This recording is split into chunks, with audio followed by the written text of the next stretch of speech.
More than half of all working Americans say they check messages at least once a day over the weekend, after hours, and even when they're homesick.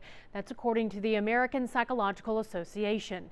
But where do you draw the line, and when should your employer expect you to truly clock out? The smaller technology gets, sometimes the bigger headache it can cause. Home time is supposed to be your time to rejuvenate, to engage in family time, quality time. But the line between work and home is becoming more and more blurred through constant connectivity. When employees are at home and they're distracted and they're trying to be with their family, if they read an email, they'll read it very quickly, they'll answer it very quickly. Michelle Yetman is a clinical psychologist at LSU Health Shreveport. She says the trend of never actually unplugging can have serious consequences on getting enough Z's. Because that blue light is suppressing their melatonin, which you want to increase right before you go to sleep. So really it should be no screens at least an hour before you go to sleep. But aside from zapping or snoozing, Yetman says habitually checking email or work messages can mean serious employee burnout over time.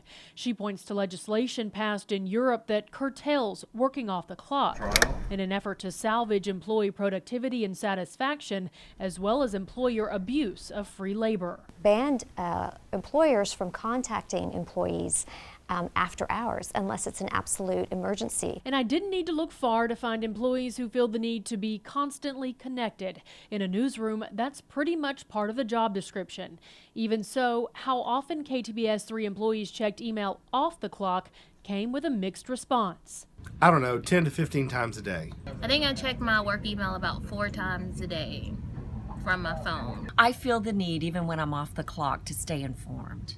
And so I just do. If it is a work day, I am checking my email 3 or 4 times before I get into the studio. All the time. As soon as I wake up, after a shower, after I eat, literally probably every 30 minutes until I come to work. The problem, Yetman says, is that people aren't fully unwinding when their brains are always in work mode, even if it's by choice. And what has happened with our smartphones is it's a reflex. Whenever it pings or dings or beeps, we feel like we have to check. We can't ignore it.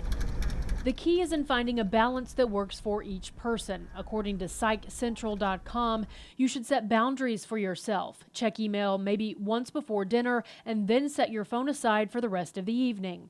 Focus on yourself and your family when you're not at work. And if you have to be accessible by email, only reply to the ones that need immediate response. But being constantly connected doesn't seem to be all bad. An American Psychological Association poll shows that a majority of working Americans surveyed found that technology allows them to be more productive and even more flexible in their jobs. Erin Buchanan, KTBS 3 News.